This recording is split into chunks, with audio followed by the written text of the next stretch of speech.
So that brings us to Toy Story 3. Hold on, this is no time to be hysterical. It's the perfect time to be hysterical. Should we be hysterical? Now! Yes! Maybe, but not right now. Come on, let's see how much we're going for on eBay. New toys! I'm gonna get played with!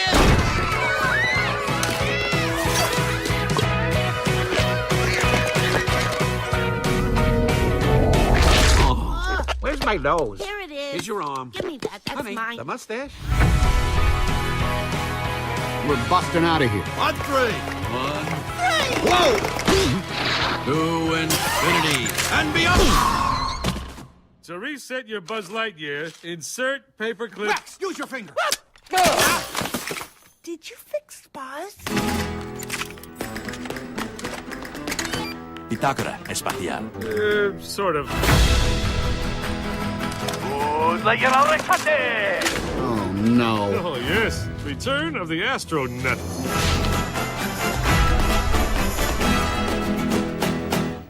Which I only saw a couple weeks ago. It's so great. I love it. I love it so much. It was good.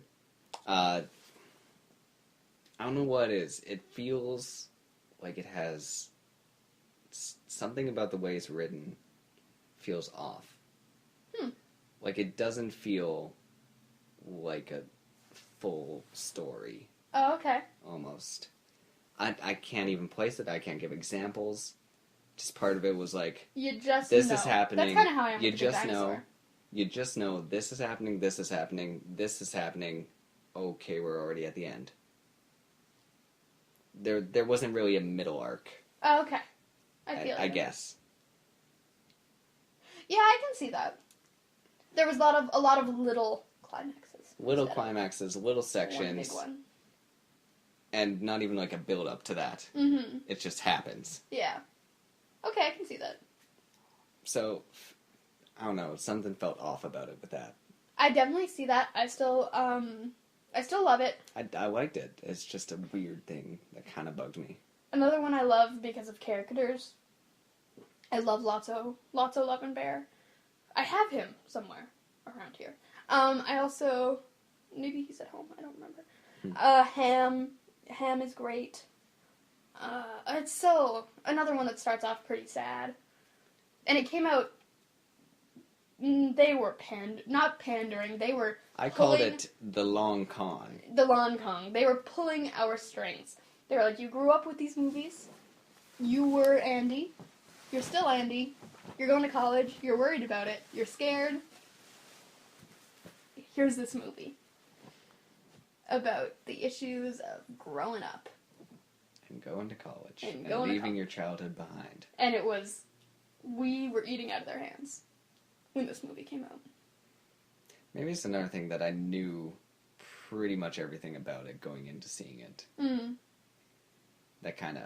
Because it was so, like, it was everywhere. It was everywhere. And, like, not even... no. It was everywhere. That's the short version. It was everywhere. It was impossible to avoid. And it was instantly memed. It wasn't even, it was everywhere because of advertising. It was, people went to see it, and then everyone was talking about it constantly. Mm-hmm. And they were talking about the pivotal moment in the film. When they almost die. When they hold hands... When they hold hands as they're and about to go to their accept death. They do. They accept death. Into their... Jesus. That's still... I don't remember. I mentioned earlier, I think it was talking about the second. I don't remember. It's been so long that I don't remember why. But they accept death. Yeah, they do. They straight up welcome death. That is... Oh, that's like too much. That's too much for a lot of adult dramas or anything else. Yeah, accepting death is a rough one. The fact that they just hold hands and look towards it and they're done. And then they get saved, so it's fine. It also works, and I knew it was going to happen. But it also feels a bit Deus Ex Machina. Where the guy just comes from the sky and picks them up. Yeah. It does have them... Claw. It was a cute little throwback. Yeah. it all makes The sense, claw. but just having them getting as far as accepting death, and then to pull them from that, makes it feel. I think like with Are any. you saying they should have died?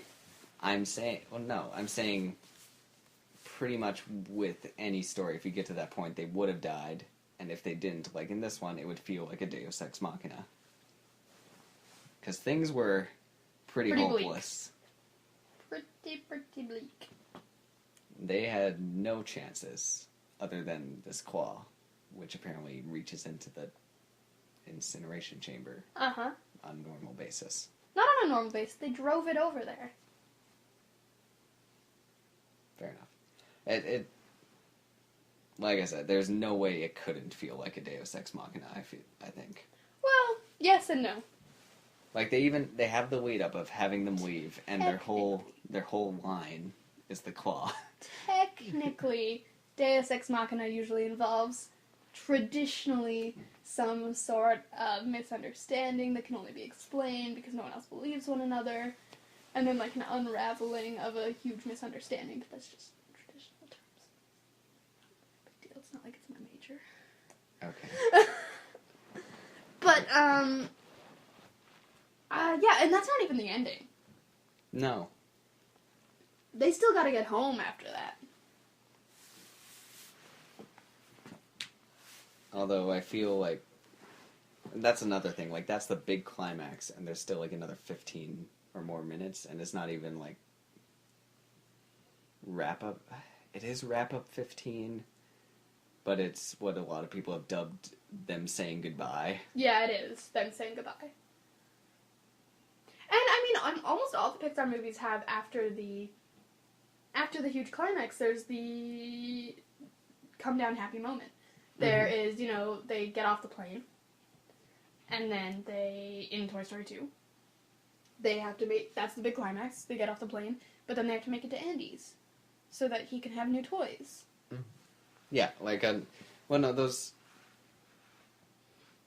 are like typical after the big climax, finishing up the plot. Mm-hmm. This one is more saying goodbye to the audience, so it kind of it exits itself from being a movie to being an emotion or something. That sounds smart. No, I got you. It's a,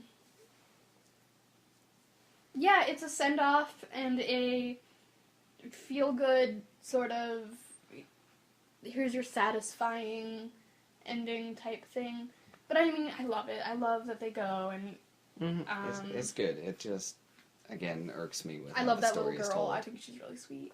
Mm-hmm. And I like the new characters they introduced. Like her toys. Her toys are great. I love the porcupine, who is a thespian. He's a method actor. Mm-hmm. I love all of the characters at the daycare. I love lots of Hug and Bear. I love the squid. Ken is. I was trying to pretend. Were you trying to beat around the bush? I was trying to beat around the bush. I love Ken. I love Ken and Barbie. Ken and Barbie, anytime they're on screen in any of the Toy Story movies, is my favorite part of the movie. Because I am still a sucker for Barbie. Barbie's my girl, and my gem, and my queen, and I love her.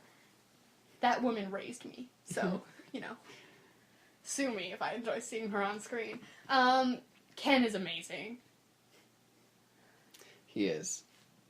Also, Barbie has the best line in the film. Which is, I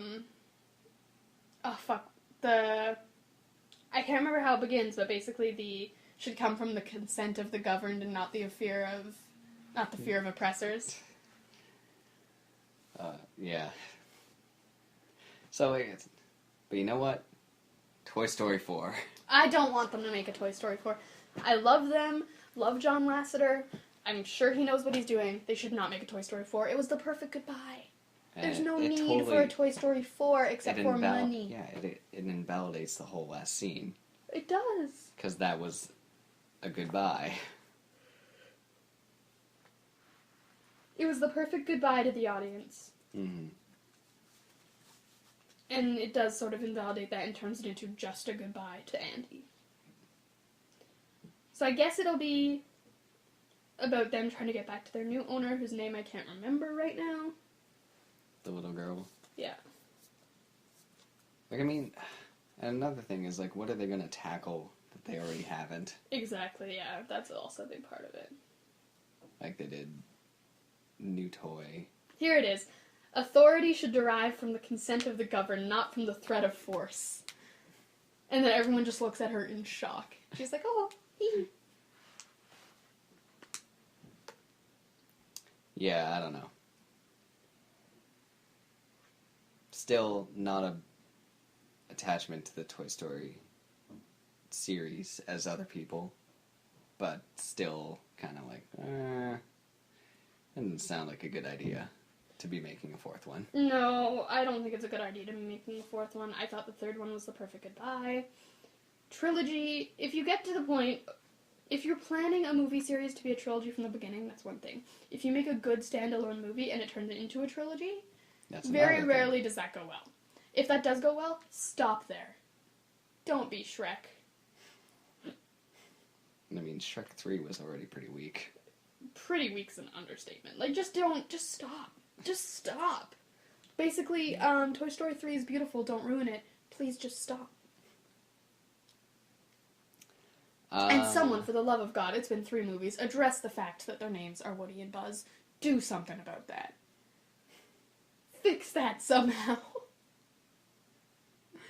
You gave a child toys, and you named them Woody and Buzz, and not one person at the writing table was like, guys, we can't name them Woody and Buzz. Not one person thought that was a problem. No. Not at all.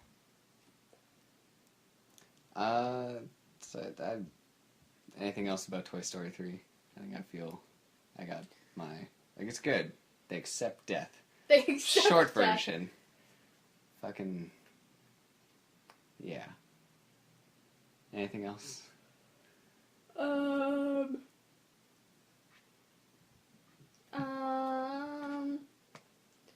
don't know. I just really like the Toy Story. I just like the Toy Story world. It makes me happy. You Team Woody or Team Buzz? Team Buzz. I think out of the two of them, I'm probably more of a Woody fan. Love Buzz, though. He's great. Buzz goes through identity crisis in, like, every movie. Yeah, he does, pretty much. But it's not... Woody has more of an identity crisis in number 2. Yeah. Well, his is just, am I the real Buzz? Yeah. And then with this...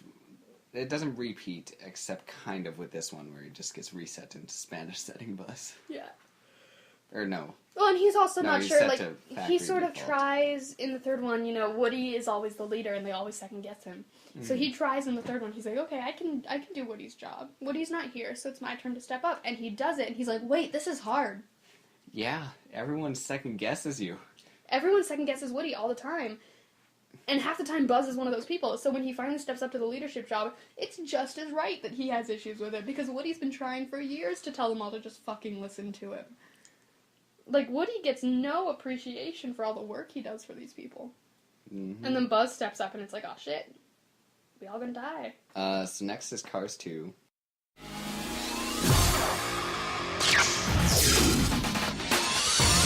The most advanced technology, the most exotic locations, the most dangerous assignments.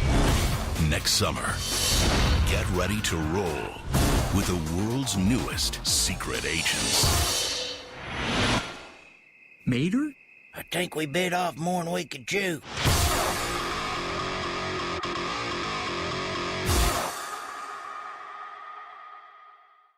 We're skipping that. Yeah, because neither have we seen it. Nor do we want to. Nor does anyone want to listen to us talk about it. So it's Brave. On to Brave. I saw something that day. Something I'll not forget.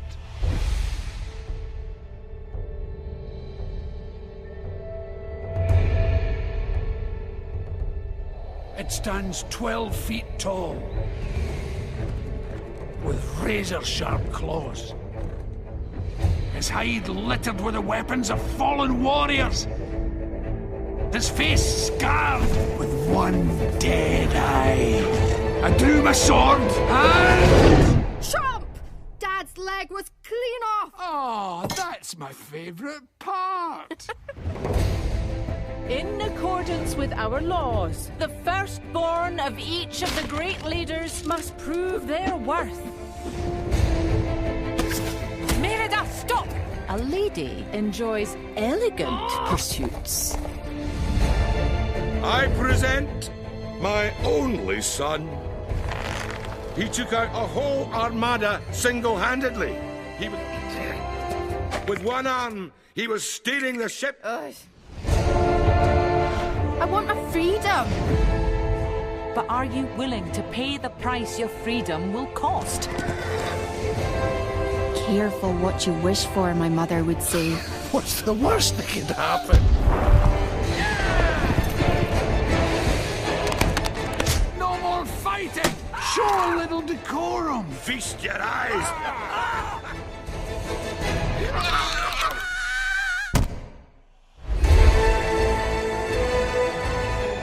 If you had the chance to change your fate, would you?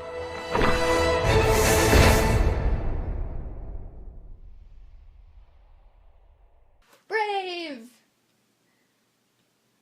Disney princess movie. Meh. No. It's Yay! Disney princess movie. like that's good. I get New Disney princess. Pixar doing that for the first time. First Pixar princess. No love interest. Completely focused on mother-daughter relationship. Beautiful, beautiful music that I love very, very much. I'm also half Scottish. I love the music. I love the look. I love the Celtic designs woven throughout the film. Sometimes literally. The Celtic knots are beautiful, and Scotland was the perfect place to put this. I love it. I love it so much. I think it's beautiful. The scenery with the fog and the mysticism is beautiful. Or when she's like climbing the rocks with the song in the background. Love the music. It's not a musical. A Disney princess movie that's not a musical. Not a musical and no love interest. So very different from your average Disney princess. Has tonal problems. Really funny. But I felt the comedy clashed with when they were trying to be, when it's being very pretty and like mist and mysticism and what is out there When it's in the being world really of artistic. magic. Cut to the three brothers being slapstick bears. Yeah, they are slapstick bears. But Travell. So it has tonal problems. I like it, but it doesn't know what it exactly wants to be. But Travell. Yes. If you had the chance to change your fate, would ya? I like it. It just has tonal problems for me. Like it. There are other movies where two different things mix together and they work for me. Mm-hmm. This one doesn't work. This one doesn't. The comedy doesn't mix with the mysticism angle, and the whole witch scene just takes me right out completely. It doesn't belong in either. That's a different movie. It works for me. The witch is a little bit of a cop-out. Because she's not that important.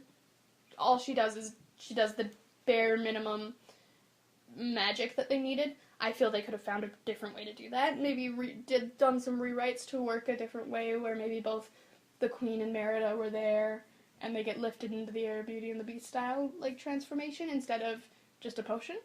Mm-hmm. Because I'm not a huge fan of the witch myself. I like her in her own right. I think she's kind of funny. I like her workshop. I like her potion voicemail. I think it's kind of funny. But I agree. I think she was kind of a cop-out. The two tones isn't a problem for me because associate them with where they are at any given time. It's, I would argue that the two tones are sort of Merida's world and her mother's world. Because usually the comedy and all that comes from the home and the family and they're in the castle, whereas the mysticism and adventure is more what Merida trapezes into. Mm-hmm. Well, I think another thing was the trailer set me up for the more mysticism side. Because the trailer was just her showing up and then the bear. And it's very moody. And then it's like brave. Mm-hmm. At least the first trailer. Trailers, again, were very minimal. Yeah. As far as what they revealed. Something about Brave for me, and I don't know why, like, I can't explain it, and it's not because of actual length, but it always feels very short to me. Yeah, I've always thought it felt short. So it's not just you, it's just a quick movie. Yeah, it feels really short to me. It feels like, and it might be because usually in these movies, usually in Pixar movies, but also usually in Disney Princess movies, there's a subplot. Yeah, there's not really a And subplot. there's not really a subplot in this. If anything, it's just the three brothers goofing around. Or, like, you could argue the whole romance thing, but even that is not much of a subplot. Not really. Like, if there was more of, like, an impending war or something between the colonies, but there's not really. There's not really a subplot, which is one of the reasons I feel like it feels shorter. I love the relationship with the mom. I'm a sucker for that stuff. It's done very well. Yeah, very. Again, the look and the music of this movie gets me every time. I'm always just like, oh, home. Family. Also, the song, I can't remember exactly what it's called right now, but the main song that's used throughout the movie is beautiful. I was singing that in the shower today.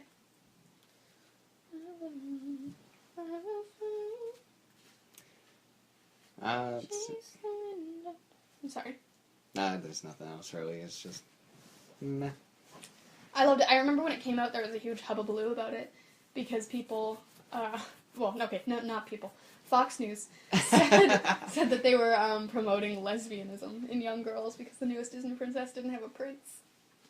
That's fucking dumb.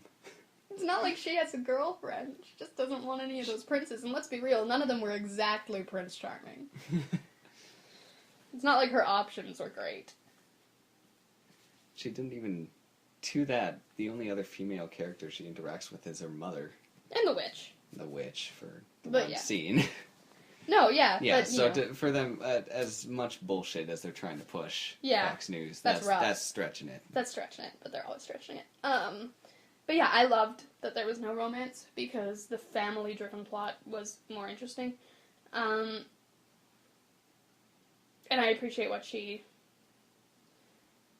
I like what Merida is, and I freaking love her design, and I love the whole movie's look, and, one thing that's always interested me is I remember when it was coming out, hearing about her hair. Apparently they had to develop a whole new program just for her hair, because it's so crazy and so awesome. I think it's kind of similar to Sully, where each one is individually rendered as well. And her hair is crazy beautiful. Yeah. I love Brave. It's so fucking pretty. Like, that's, I think, the main thing about Brave is, like, story-wise, it doesn't always hold up to other Pixar movies or other Disney princess movies, depending on which way you want to look at it. It is a weird mesh of both. Yeah. Visually, it's so pretty. It's breathtaking. The Will-o'-the-Wisps and, like, all of the cultural stuff in it I love so much. I love how Scottish it is. I love how Scottish it is so much.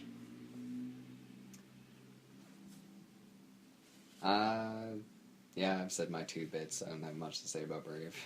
You love it. I do. I love Brave. Then moving on to Monsters University. It's an interesting mix of Disney and Pixar. It is. It's probably the most. It's where they meet. Despite all the movies before being Disney Pixar movies, this one feels like a Disney if nothing else, is the most Disney Pixar movie. Well, it's literally a Disney princess movie done by Pixar. Yeah. Which is why it's so different. She's also very different from all the other Disney princesses. She's younger, or younger appearing, whereas even like the other Disney princesses who were her age look much older than her. Ariel's 16. Merida's probably about 16, or maybe she's 15. I thought she was 14. Maybe she's younger, but like she looks a lot younger. She looks more her age, acts more her age. She's more youthful, more adventurous. Mm-hmm. She's very different from the other Disney princesses. Don't get me wrong, I love Disney princesses, but I love Merida for all the reasons she's different from them. Now, Monsters University. Now, Monsters University. The whole school is finally going to see what Mike Wazowski can do. Time to go to work. Scary feet, scary feet, scary feet. The kids in the bathroom.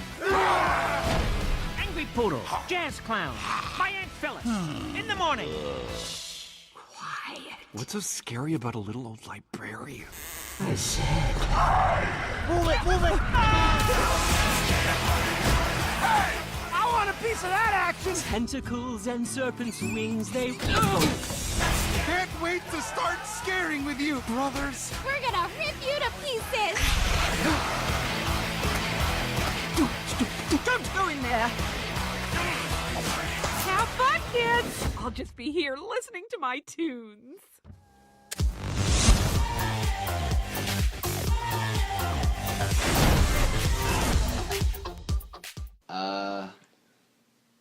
You go ahead. I like Monsters University better than Monsters, Inc. That's surprising. Yeah. Okay, I did not expect that. I think, in short, Monsters University was a funny movie, but I had no emotional attachment to any of them, any character at all. I laughed. I went in. I laughed. I was done. Yeah. Yeah, I feel that. Not very emotional. The opening with the young Mike Mike Wazowski was hard to watch. It felt so forced. Oh, really? So I can't think of the word now. I had it before. It was like cringe. Cringe was the word. It was cringingly bad, I thought. I don't remember it that well, to be honest. I remember him having to be his teacher's partner or something. Yeah. When they went to visit Monsters, Inc. It was just... I cringed so much. It just felt so forced and bad, in short. And then, conversely, the end of the movie is better than, well, the end in the human world, where it's almost like an 80s horror flick. Oh, yeah! The summer camp stuff. Is better than it has any right to be. It's so good. I thought you were talking about the end where they, like, apply. Oh, no, that was dumb. Really? Them applying to Monsters, Inc. was dumb? I don't know. It just kind of felt like Mike hadn't learned his lesson. Well, you know, there's a good part to that, too. And there's a whole because racial a lot of times, undertones to the movie. A lot of times when they do prequels, they wrap everything up in a nice pretty bow at the end of the prequel, which leaves the next one seeming kind of redundant because they've learned their lessons. Whereas this one, it leaves them as still flawed characters who need to learn a lesson. They learn different lessons, but they're still deeply flawed characters by the end of it. Yeah, it was funny. That's the most I'm really willing to give it. And the ending was very pretty. And kind of felt like a different movie, but that was almost the point, I want to say. Just like how they made it look. Mm-hmm. And the music they chose, which was... Mm-hmm. If I'm remembering right, I hadn't seen it since it was in theaters, but I'm pretty sure it was Friday the 13th-esque. I really like the university. I like the fraternities and sororities. I loved the sorority, the like evil sorority. I liked the competition. Yeah, I liked a lot of stuff about it. I liked the college romp feel. Yeah, like it was fun. It wasn't emotional. It was made fun. me want to watch better college movies. Yeah. It was. I don't know. I can't really get past other things, and like it was funny. It has a weird race. Yeah, you said that, and I didn't say anything about it. What? Well, a good amount of the movie is talking about Mike trying to be scary, but he's not scary by nature. Well, he's little. Yeah. So he can't be good at something because that's not his race.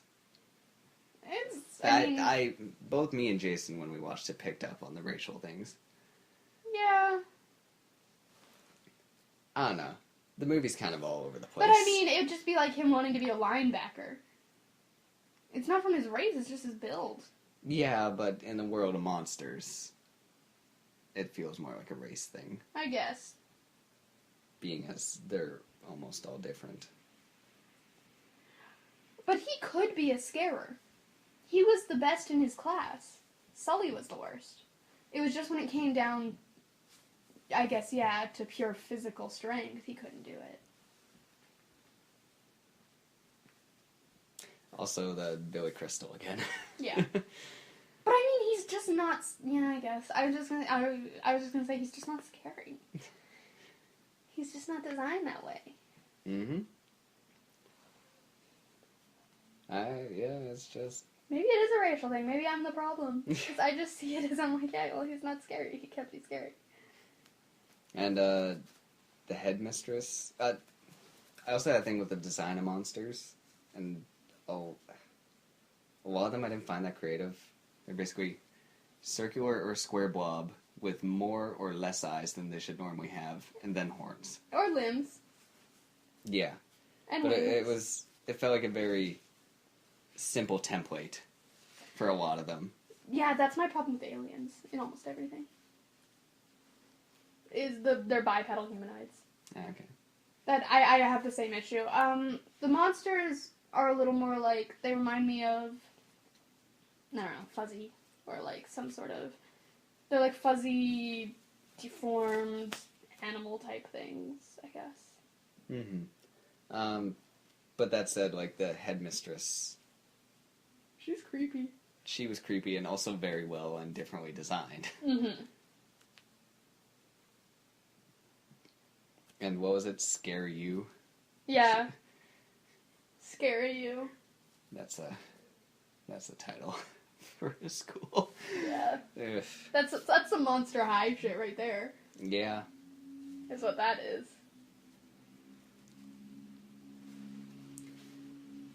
So yeah, that's my Monsters universe. Do you have anything else? I like it. It's fun. It's colorful. I love the frat scenes. We give a backstory to Randall, which we mentioned earlier in the beginning of this when we talked about Monsters Inc. We talked about how Randall has like a tragic, not really backstory. Doesn't make you feel bad for him. It just makes you laugh at him.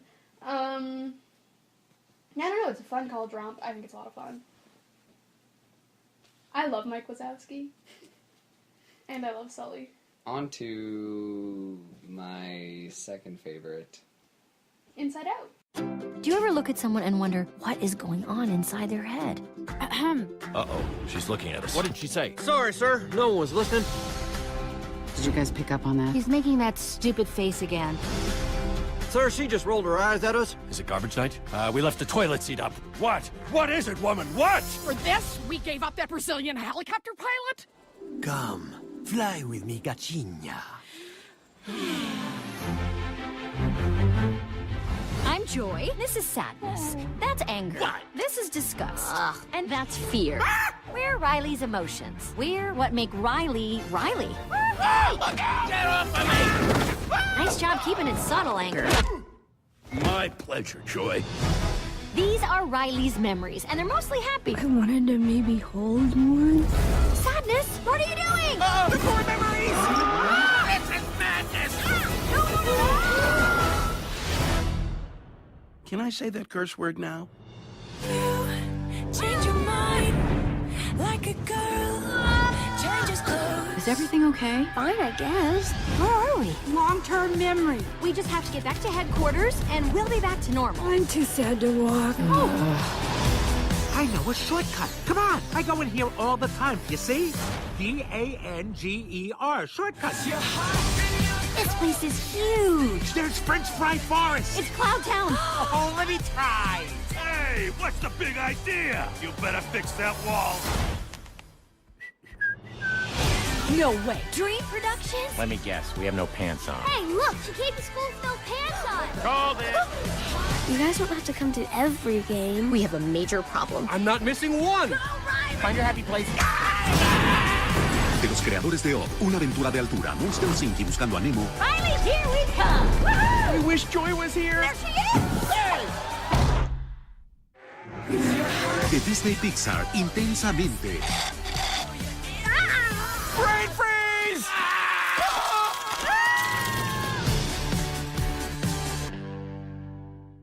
gosh, we're so current. I know. Inside Out is a movie I've been very excited for seeing. Like, I don't know if it was from the first trailer or just when I read about the concept and when they announced it. I was pumped to see it. And then when I saw it, I loved it. It's so good. It's so good. And the cast is amazing. And the characters are so great. It's so good. And it made me cry. I was crying before the movie even started because of the short. But then the movie started and I was crying for the movie. And it's a whole thing. And it was also a break from all the sequels That they'd been coming out with. And although there was Brave, I was met on Brave. The last 4 movies before Inside Out, one was Brave, the other 3 were all sequels. Yeah. So it was a departure from that, them doing something new again. They have an amazing cast. Mindy Kaling, Amy Poehler, Bill Hader. Are we just going to talk in unison for the rest of it? Kyle MacLachlan. He's not on there, but... Lewis Black. He also had a smaller role than I hoped, but I just love Kyle MacLachlan, so... Who is he? He voiced the dad. He's been in a lot of stuff. Oh, like never Sex mind. I and the know who City. he is. Yeah, you should have just said. This is like every time I talk about Kyle MacLachlan. Then I eventually remember he's that douche guy from Sex and the City. Yeah.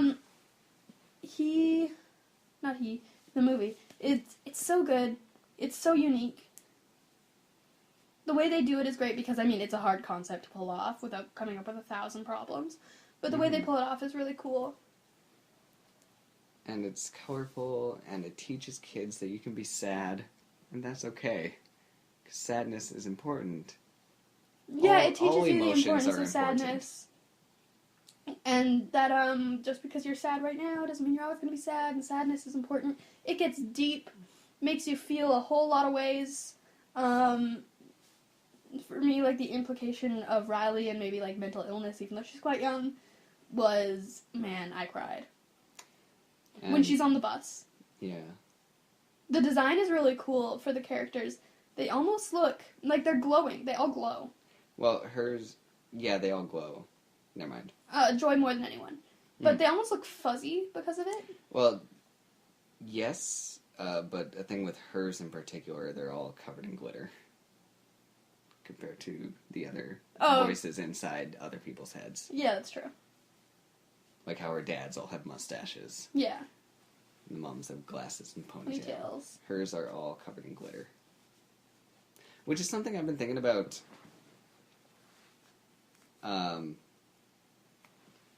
Which is kind of, not necessarily bug me, but just something I've thought about is like hers do have different genders per se. Uh-huh. While with her parents, they're all female or all male. Male. Yeah. I think with her parents, it's more just a developed identity. Like, that could be, as she develops her identity more, it'll become more like her, I guess. Mm-hmm. Probably like puberty or something, I don't know. Who's your favorite? My favorite? Mm-hmm. I really like Fear, but I probably would say Joy, just because I really love the upbeat characters, as mentioned before in other podcasts. Mm-hmm. They're really happy, upbeat, quick talking. Yeah. Love with those. Yours? Disgust. I've never felt so represented before. I think we went and saw this one together with a bunch of people. Yeah. And over half of them turned to me or to you when Disgust showed up and said either Ricki or you directly to your face. Yeah. I've had many people, not just the ones I went to the movie with, many people tell me after seeing the movie that Disgust was just like me, and she is. And voiced by Mindy Kaling, who's one of my heroes. Like, we're sitting in my room right now, I have both of her books sitting on my bookshelf. Like, I love Mindy Kaling, and she was perfect for this role. Disgust is so great. I love her so much. If I had to pick up in Disgust, it'd be Sadness. Joy sort of pisses me off. That's what I've noticed with this movie. There are two kinds of people in this world. The ones who like Joy and think sadness is a bit of a buzzkill, Uh-huh. or the ones who love sadness and think Joy is a bit of a bitch. Joy is a bit of a bitch. I'm kind of in between. Yeah. But I can see both sides. Sadness can be frustrating, but that's real life. And when you're sad and your best friend is really, really happy and they're joking around and you're trying to deal with that, it's so annoying. Because Joy's kind of a bitch. So, they're true to who they are, and they're true to what they do to people. Because when other people are happy and you're not, being on the outside looking in for Joy just seems bitchy and annoying. I get both perspectives. Yeah. Which is kind of probably why I'm in the middle. Yeah. No, but Joy is still great. I mean, Amy Poehler. It's impossible not to love Amy Poehler. And, they go on a journey through her mind. I love the islands. The islands that make up different people's personalities. For Riley, it's like hockey. It's family, trust, hockey, goofball. Are you sure it's trust? Friends. Honesty. Honesty. Honesty Island. Family. Friends. Goofball and hockey. Right. Well, I mean, you could probably lose hockey, but... You know. You could say athletic. For that. And then later, she gets... they get to go through all those. A bunch more, and hybrids. Yeah, she'll get more. Like, I think that's part of it. As you grow older, you get more facets to your personality, and eventually, she'll gain more of an identity as she gets older. They go through all the islands, sort of investigate Riley's personalities. They're all falling apart. You've probably seen the movie by now, so you know that. They get to see all the different parts of her, and they get to see parts of her they weren't familiar with, because Riley is changing. Land. Riley is changing, so Imagination Land is the big place where things are changing. It's no longer just glitter and... It's no longer just glitter and unicorns, because Harry Styles is there. Because Harry Styles is there. Riley's mind looks very similar to mine. Just a boyfriend generator of Harry Styles. Just boy band. But yeah, they see, like, even Joy looks a little frightened by it. The fact that Riley's starting to have an interest in boys, and the boy she generates in her head is just, like, a very typecast of what a hot boy is for that age of girl, and he is based on and looks just like a younger Harry Styles. Of the band One Direction, for those who don't know. Oh my god. Learn a book. Go on the internet. Harry Styles. Do yourself a favor, first of all. Yeah, so he looks like a Up All Night era Harry Styles. I like the era edition. I really like how there's no antagonist. There isn't. It's just, sort of If the battles anything, we have within ourselves. It's kind of anger, but that's also it's who he is. Mm-hmm. No, but all doesn't of them necessarily have make flaws. him bad. It's very true to life. We battle with ourselves inside our own brains and with the problems that we face in the world. Riley has just moved to a new place and she's dealing with that, and her feelings are very relatable to everyone. Everyone's felt the way she feels in this movie. It's so good. And I love it so much. The moment where I think I was the sole person in the audience who burst out laughing at the Chinatown reference. It's... Forget it, Jake. It's Cloud Town. The two cops. There's a goddamn Chinatown reference in the middle of the movie. Oh. And no one else got it, I don't think. Mostly because it was an audience of children. And us. An audience of children and us. And, I know... Well, parents. Yeah. Every child has a parent there. Yeah, but they're younger parents. Most likely. How many know 1970s cinema? Just, I felt alone, but also proud. I was gonna say, you're real proud of this, huh? Yeah. It was... I loved, they go to, like, a movie set where all her dreams are filmed. Mm-hmm. Also, that was a very good scene. And how it, dream vision or whatever. Like the dog costume splitting in half. Yeah.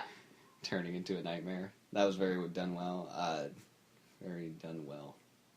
Very well done. Mm-hmm. The way they compartmentalize and then turn into a narrative things that just automatically happen in the human brain. Like, it must have been very difficult to sit down and analyze the tiny things that happen in a millisecond for us and turn them into narrative devices. Mm-hmm. I think that's really impressive, again, with the world building. Yeah. Kind of similar to Inception, where there's a lot of these little things about dreams they pick up and put into the movie. This one's just like about general thinking. All these little mannerisms that you don't necessarily call out. Mm-hmm. You just do. And then you're like, oh. Like the gum commercial coming back and a reason for why. Oh my you god, the remember song that getting stuck in jingle. her head. Yeah, that's great. The guys who are in charge of her memory say, we just throw it in there every once in a while to fuck with people. Yeah. Imaginary Friends. Oh my god, oh my gosh. Bing Bong. The Pixar cry forever, heart-wrenching moment. Bing Bong. Which was great, because Bing Bong could have easily been a villain. The way Bing Bong was set up originally... Almost, yeah. The way while I was watching the movie for the first time, thought Bing Bong was going to be a villain, a la Lotso, Hug, and Bear. It would have been very easy to make it where he was the villain because he was so greedy to go and take Riley to the moon, but that's not what it is. They turn him into a character who really does just want the best for Riley, and it's really beautiful and surprising because I know a few people who thought he was going to be a villain. Or an antagonist. Like, it makes sense looking back, but I never thought that. I did. I don't know. And... He was almost too happy, Mm-hmm. and everywhere he led them seemed to go wrong somehow. Okay. When they go through the... I can't remember. Oh my what god, they're called. abstract thought. Abstract thought. That was, yeah. And how they become literal abstract. Yeah. That was too good. I love Inside Out. It is one of my favorite Pixar movies. I think it's next to Incredibles, my favorite one. It's also one of the best movies I've seen this year.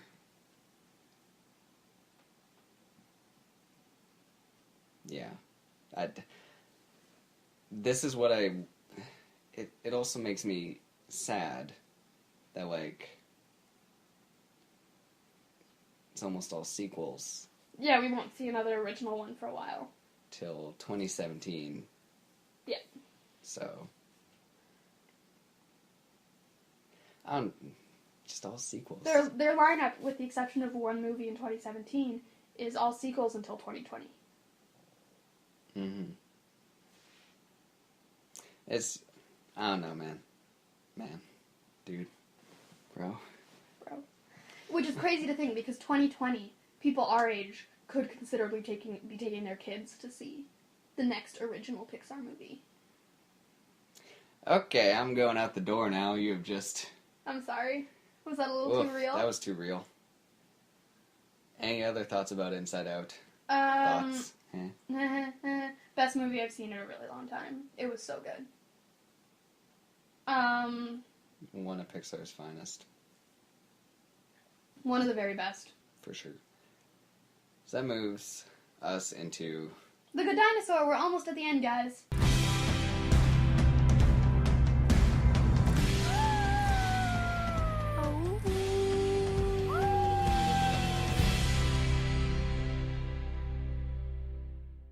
The brand new... Of this 2, maybe 3-part long... I'm thinking 3 parts mega at the podcast. current We length. are almost at the end. We're on the last movie, The Good Dinosaur, which, what the fuck? Travell? Okay, so I'm a Disney studio exec. You work at Disney. I work at Disney. This movie, just reading slightly here, has had troubles, which makes sense. Which makes a lot of sense. Like, they announced a couple months ago that they basically replaced the whole voice cast. Mm-hmm. Which is super worrisome. and it's not looking here, it's not the first thing that's gone wrong with this movie in production. It's been a rocky trip. Yeah. Okay, so I work at Disney. Mm-hmm. I got this new movie that I want to, like, pitch to the Pixar team. Uh-huh. So it's about this family of farmers. Mm-hmm. And, you know, one is weaker than the others, and he doesn't quite fit in.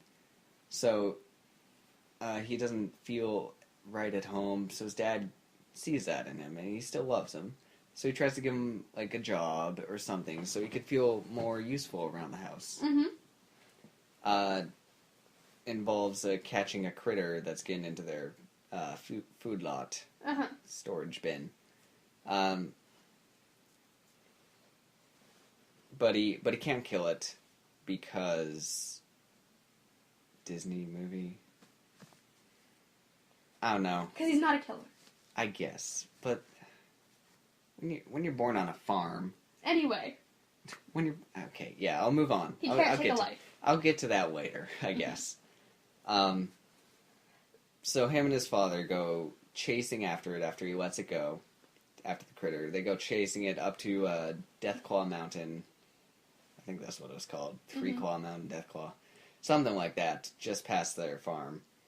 They go chasing after the critter to catch it, because he's got to finish this job and be a man. Right.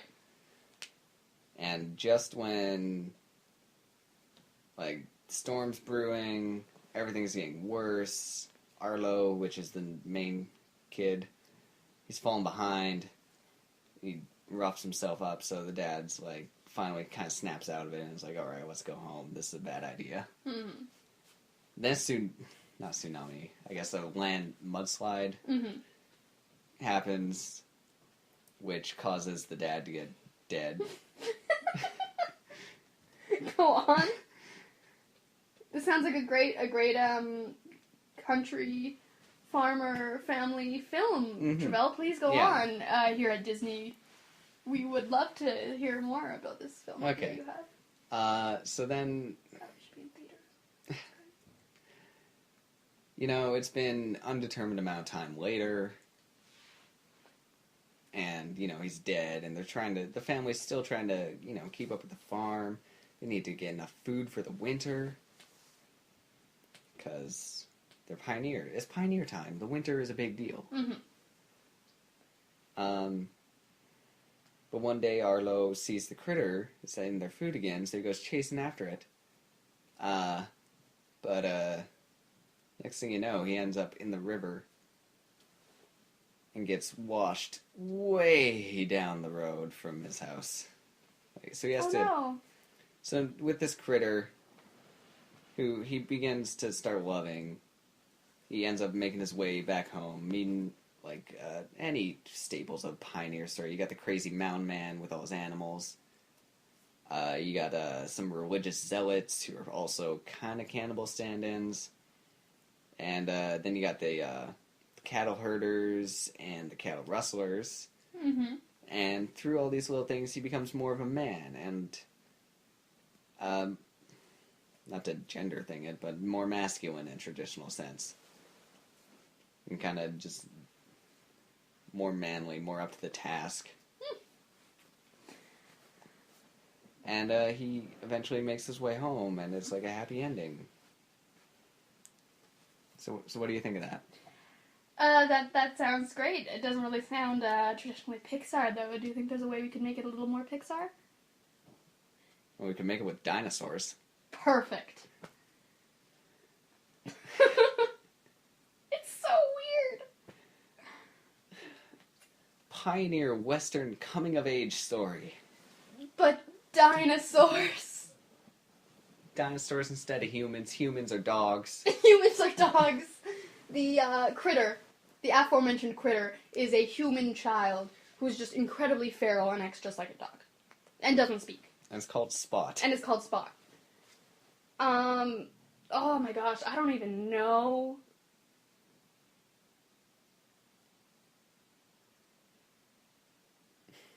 It is... like, the moment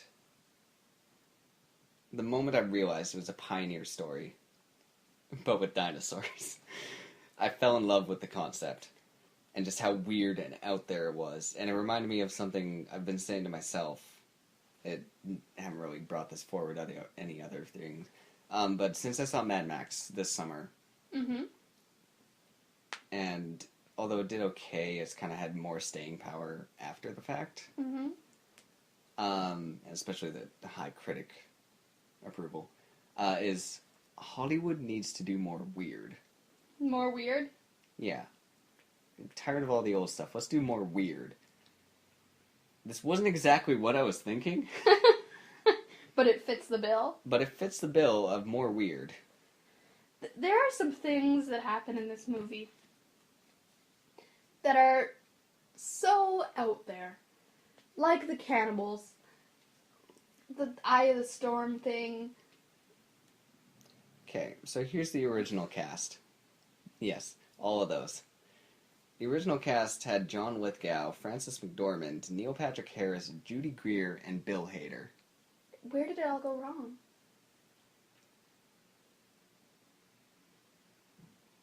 Also, the title of this movie. And they recast them all.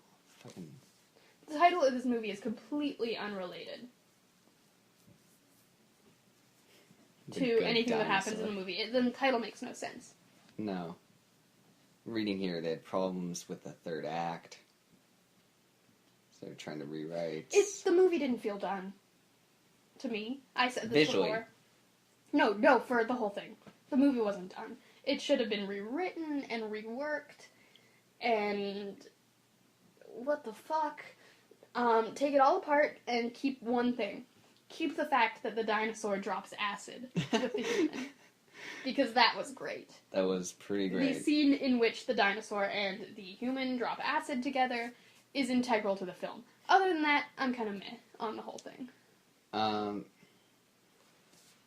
Keep the hyper-realistic backgrounds, because those were gorgeous. Oh, those were really pretty. Fix the dinosaurs. Maybe fix some of the dinosaurs. Fix specifically Arlo. Arlo. He looks like Putty. He looks like Putty. His voice actor's whiny, which I mean is the character for the most part. And even being a kid, he's a whiny kid. Mm-hmm. He's got his feet look too big for And his squishy. legs. Yeah. The movie's so weird and so out there, but at the same time predictable and kind of... Well, that said... It's a story that's been done a bunch. It's like any other coming-of-age story. And it's also like any other Pioneer-era story. It's just told with dinosaurs. I said it earlier, to me, it doesn't feel like a Pixar film. It feels like a DreamWorks film. And DreamWorks is okay, but they don't measure up to Pixar most of the time. With some exceptions. How to Train Your Dragons. How to Train Your Dragon being the main exception. Yeah, it's a weird movie. And I agree, it doesn't look finished. It looks finished. Maybe some tweaking on Arlo. But the rest of the designs, I Every feel like they dinosaur nailed. except for Arlo and his family look better than Arlo. Even Arlo's family I had no problems with. Like, they're all Well, they're unique. also not on there that much. True. But they all had, like, unique little things to them. And, like, just enough. And they're still kind of cartoony, but they still worked, Well, I like, felt. the, T-Rexes were much better than... The T-Rexes voiced... Well, if you're doing a Western, you gotta have, Shit, what's his name? Dang. I don't know, Travell, what is his name? Cheating. If you're doing a Western, you have to have Sam Elliott. Oh, okay.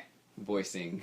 Somebody. Or being in it. A gruff, older cattle herder that gallops Majestically. Yeah, the T-Rexes, Yeah. unlike any other dinosaur movie, the T-Rexes were not villains. They were good guys who did not once try to eat Arlo. No. I mean, Because they got cattle for that. He did think they were bad guys. At first. Which, yeah, you know. Arlo racial profiles. Periodically. Mm-hmm. By the way, my favorite thing about this film, the best thing about this film besides the acid dropping scene, is the very beginning. When they explain away, in a very simple way, they explain away the problem that humans and dinosaurs did not exist at the same time. They do it very simply. The very beginning of the movie starts in space. Because why not? A rock hits another rock, and that rock goes flying towards Earth. This is it. You think to yourself, the asteroid that kills all the dinosaurs. It's about to happen. It's about to go down. Extinction. What up? They have a very comical scene, just a very comical shot, where you see the asteroid quickly speeding towards Earth in a very ominous direct way, and then just missing Earth by like a tiny little bit. It just casually misses Earth, and then you see a bunch of dinosaurs look up and go, huh, that could have been bad. And that's it. That's how they explain that away. The dinosaurs just didn't go extinct because there was no... Mm-hmm. That's the best part of the movie. It was so cheeky. That was also pretty much the first trailer. It was so cheeky, and I thought it was hilarious. Mm-hmm. And then jump cut ahead, I think it said like about 1 million years later. Yeah. Jump cut to a dinosaur building the farm. Yeah, and all the dinosaurs have like human traits, like they have a farm for some fucking reason. Can I tell you my biggest issue with the film? I've already told you, but can I tell the general you? Of course. There's a portion of the movie, good portion of the movie, where Arlo's big issue is he's missing his family, he's gone, he's alone in the wilderness, he's starving. That is his big issue. His problem is that he's hungry, and he's like, I gotta get these berries. They're on the very top twig of this tree, and I gotta get them. Let me step on this rock, which is on some grass, but I'll ignore that to get these berries. Arlo is a fucking vegetarian. He's a herbivore. He could literally lean down at any point and eat the grass he's standing on, but he refuses to do that. Instead, he's either going to starve or eat these fucking difficult-to-get-to berries. Why? I don't know. He never once stops and thinks to himself, wait a second, I'm surrounded by possible food. I can't eat grass. That's been on the ground. Ugh, it was so annoying to me.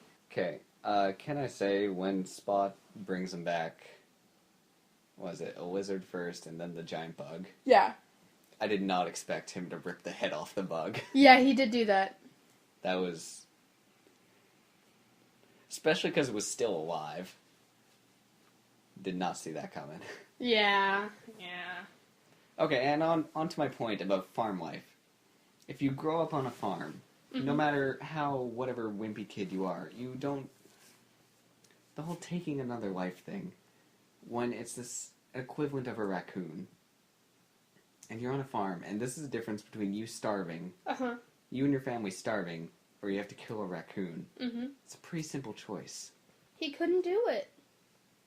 But I'm just tired of that in movies. Like, they... You're just tired of people not being able to murder. Yeah, I guess. I mean... no, like that. I feel like that's such a tired excuse, because their upbringing would totally teach... Yeah, but his hadn't, because his family had allowed him to be sheltered, and then they blame him for it. They're like, yeah, we've never asked you to do anything because you're weak and afraid, but now we're going to ask you to do all of this at once, or else you're useless. Okay. So with his feet, I've been wondering, is he supposed to be deformed? With the feet, and like he had the legs, unnaturally... the knees? The unnaturally large egg that he Yeah, came I'm out thinking of. maybe he's a little... Is he supposed to be like a bit deformed? He's a little Nemo-ish. They don't talk about it a lot. Maybe that was in an earlier draft of the movie. Maybe Neil Patrick Harris's character would have talked about it. This movie could have been really good. I feel like there was a really good movie somewhere that ended up being The Good Dinosaur, but it started as a really good movie. I'm still in love with it for the pioneer story with Wesley. I'm just disappointed because I can see that there was a great movie that could have been, you know? There were parts I liked. There were parts that were heartwarming. The circle thing with the twigs. But it's kind of connected by moments rather than a full like I said, story. Like I said, yeah, it's a movie about moments. I should have properly given that to you instead No, of it's just doing fine. It is, though, you're right. It's a movie about moments. Yeah. So, you know, I wouldn't say go see Good Dinosaur. Like, see it. Do see it. Maybe wait till it's on Netflix. Yeah. Rent the DVD. Who rents? Pirate it? I don't care. Because... Pioneer story with dinosaurs. Yeah. That's worth seeing at least once. Yeah, that's true. It's worth seeing for the idea. You can see, like, there's some really good moments and some really good ideas in the movie. It's just that I feel like it wasn't finished, and now that there's all this potential that they can't tap because they already put the movie out. Mm-hmm. And it's like, you already put Inside Out this year, so why did you rush this? Yeah. When you clearly had been having so many problems with it, with, like, cast and everything. You already put out a movie this year. So why rush it now? Why not let it sit for a while? I don't know. Because they wanted to make Finding Dory. Yeah, but they could have let this sit for years. This could have been the movie coming out in 2020. And then Cars 3. Yeah. And then Coco. Coco. Coco, Coco, Coco, Coco. It's actually about the character from Foster's Home for Imaginary Friends. Oh. Yep. Didn't Coco, know. Coco, Coco, Coco. I'm not serious. I just love Foster's Home. So yeah, that's all the Pixar movies. So far, you still think you're gonna skip out on Finding Dory until it's, like, out on DVD? I don't know. I mean, if the chance presents itself, but I'm not going to be the ringleader of going out to see it. The chance will present itself because you live with me, and I'll need someone to go see it with. Exactly. So I feel like I'll see it, but if some chance you go see it with other people, and I don't, I'm probably not going to see it for a number of years. Even. Fair enough. Cars 3. No one's going to see Cars 3. Coco, I don't know what that is. Coco for 2017. It's different, and right. It's the Day of the Dead one. For some reason. I don't care. It's new. Different. Not a sequel. Not a sequel. Trying new stuff out. I bet you it'll be cool. Mm-hmm. And, I mean, but I liked Book of Life, but it has problems. So Book of Life has problems. Maybe this can be the better Book of Life. Or, just its own thing. Or that, too. I feel you, though. Dia de los Muertos. Then Toy Story 4. And then The Incredibles 2. Which is the most 2. anticipated out of all these. 2019. Cannot wait. 4 year... Well, actually, by the time this one comes out, 3 years from now. Probably. I'm gonna be, like, almost graduated. That's insane. You'll almost be graduating by the time Incredibles 2 comes out. Oof. Yeah, I guess that's Pixar. Like, Pixar, as a whole... We love you, Pixar. We yeah. love you. They haven't had a lot of misses, and aside from Cars being the only one I genuinely hate, all the other ones are just meh for the lower tier of their movies. Yeah, like, even the ones you don't love, you don't hate them. You're just meh about them. Mm-hmm. That's how I feel about, like, WALL-E, but I need to see WALL-E again. And aside from that, I'm just tired of the sequels. Fair enough. Constant need to do sequels, apparently. Yeah. The biggest irk is the Cars 3, and that Monsters University tries to do the long con, like Toy Story 3 The sequels are sweet in a way because parents and kids can sort of bond over it. Like, they can bond with their kids because they're like, I saw this movie when I was a kid. But, other than that, I mean, the sequels are kind of money grabby. Oh, that's very much... The Toy Stories, yeah, fine. Every other sequel has felt money grabby. Fair enough. And including Toy Story 4 now. Yeah. I don't think the Even Incredibles 2. We've been talking for hours. Yes, we have. It is... I feel like it is money grabby, but it's something I want. So that kind of separates I don't think it. Incredibles 2 is money grabby because Incredibles is not still a phenomenon like some of the others are. I think Incredibles 2 is just going to be awesome. I'm so pumped for it. Except for not, because it'll mean I'm old. Be 25. Fuck. Jesus. Or something like that. That's not right. 23. 3. I was close. I'm bad at That's math. still rough. 23. We'll be old. Yeah. Okay. And on that note... Which may very well be the money grabby emotional thing in Incredibles. It'll probably be some sort of age-related crisis. Could be. I don't doubt it. Okay, yeah, we love you, Pixar. Maybe we'll do a podcast on shorts eventually, but probably not for a while, because after these, possibly 3. People might be a little burned out. Yeah. I mean, I'm feeling pretty burned out after talking for nearly 4 hours. I could talk more. I love the sound of my own voice. I love Disney. I love Pixar. Mostly I love the sound of my own voice. And you can follow Ricky's voice at... HRH Iggy on Twitter. I'm hilarious. You should check it out.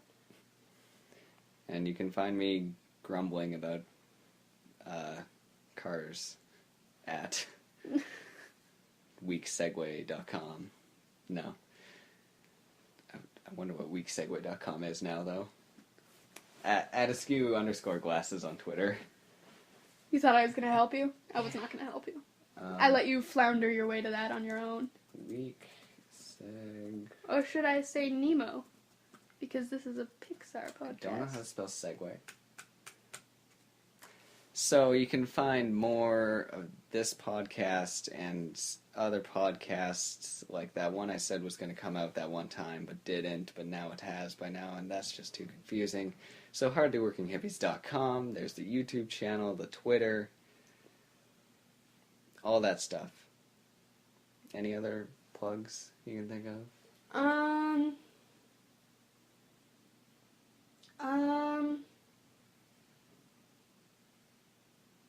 I can't think of anything. Didn't I have something to plug? Didn't I plug something like last time you were on? You plugged the new One Direction album last time we recorded. Oh yeah, Made in the AM. Go get it. So, yeah, you can plug that again. Cartoon related, the new Adventures of One Direction is out. For you cartoon and One Direction lovers. And there's going to be 12 parts, only 3 of them are out so far, so check that out. It's actually pretty funny, and I don't know a lick of anything about One Direction. Yeah, so there you go. Other than Zayn left. We don't talk about that.